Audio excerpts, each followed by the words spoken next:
একটা কথা বলছি, তোমরা ভিডিওটাকে সেভ করে রাখো অথবা স্ক্রিনশট নিয়ে রাখো বা লিখে রাখো। 2026-এর বিধানসভা নির্বাচনে মমতায় ক্ষমতায় মিলিয়ে নিও।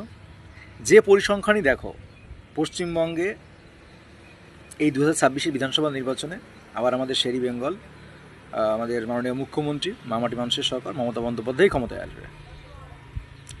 তার পরিসংখ্যান তোমরা খুব ভালো করে জানো। কোন পরিসংখ্যানে?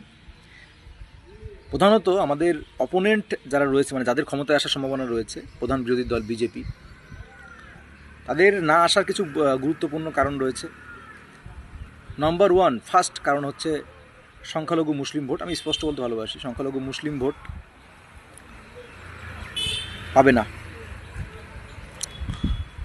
সাংগঠনিক দুর্বলতা, শহর অঞ্চলে ঠিক আছে, কিন্তু গ্রাম অঞ্চলে এখনও সংগঠন কাঁচা, প্রচণ্ড কাঁচা সংগঠন। গ্রাম অঞ্চলে সংগঠন নেই বললেই চলে।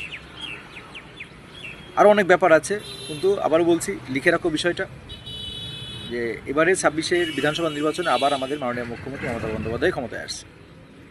বিশ্বাস না হলে মিলিয়ে নিও, অপেক্ষা করো। 4ই মে তো ফলাফল ঘোষণা, মমতাই ক্ষমতায়, দেখে নিও, বললাম।